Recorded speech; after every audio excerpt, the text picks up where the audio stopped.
What's your going goodies? Yeah man, run come here and let's make some polenta, or otherwise known as Jamaican turned cornmeal.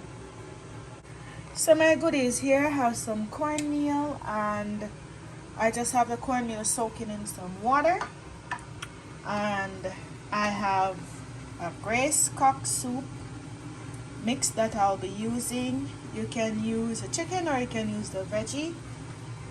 I have some margarine and some green onions.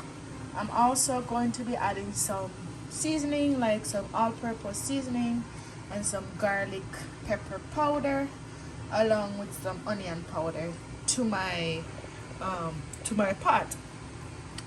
But let me tell you something goodies. You want to make sure that you have the water on the stove boiling from now, because you need to add all of these ingredients, the hot water, get that nice texture that we're going to look for. So what I'm going to do now, I'm just going to add my butter to the pot,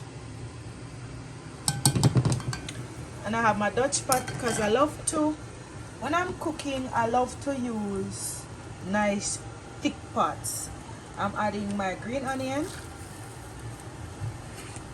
and I'm going to add the chicken noodle.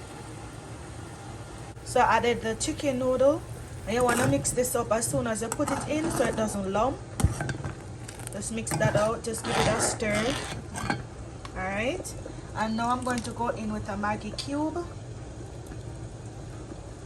some garlic powder and onion powder, just like a teaspoon, some Maggi chicken seasoning.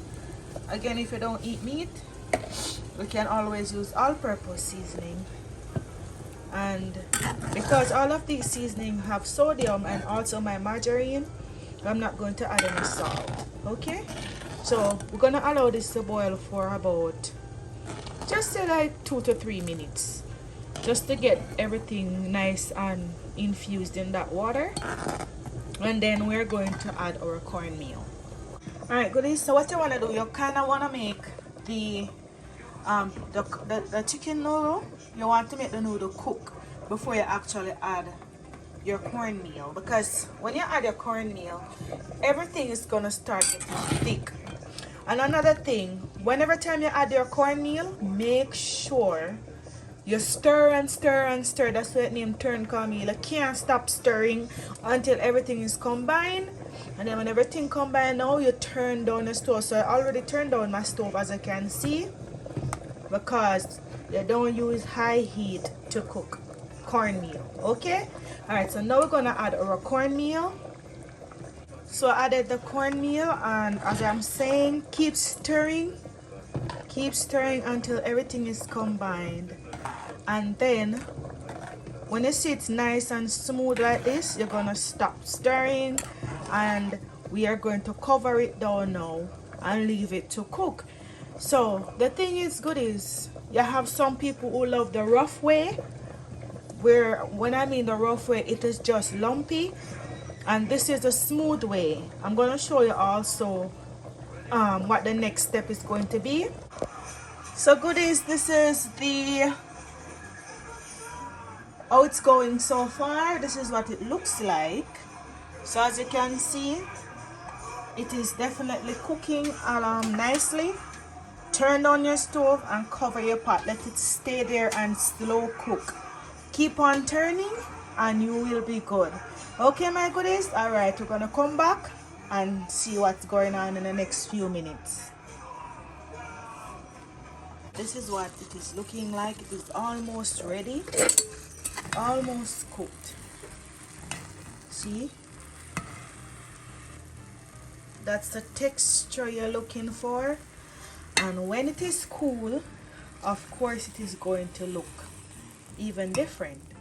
So I'm just gonna toss this. I'm covering it back down for another 10 minutes, and then I'm gonna show you what I do next with my turned cornmeal. Okay goodies, so now it is finished cooking. Yeah man, so I'm just gonna give it the last stir. And what we're gonna do now, we're gonna transfer it to my glass dish here, and we're gonna smooth it out and leave it to cool, and then we're gonna slice it So this is how I'm doing mine. So stick around so you can see the final result, goodies.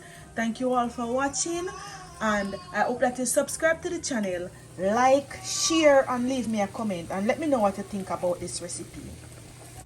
Okay, goodies, so when it cool down, this is what it is looking like. That's the texture that I have, and as you can see, the bottom is a little bit more moist because the top was left open. You can put a dish towel over it, but do not cover it with any plastic or file wrap because it will sweat. Okay, so this is what it is looking like, goodies. Let me know what you think about this polenta Tun Cornmeal recipe, and this is just my way of doing it. But really, for fact, you can just do it the turn way and leave it. You don't have to smooth it out like this. So what I do now, just cut these in squares and share it. This goes well with some curry chicken, and of course I have some curry chicken on the stove right now cooking. I have a curry chicken recipe, so you can check out that curry chicken recipe and pair it well with this tun cornmeal. So let's cut into it. Alright, goodies, so this is the texture on the bottom side, and this is what our polenta Tun Cornmeal is looking like. See that noodle and all that seasoning? Yeah, man. Let me know if you will be trying out this recipe, goodies. Okay, thank you all for watching. Until next time, walk good.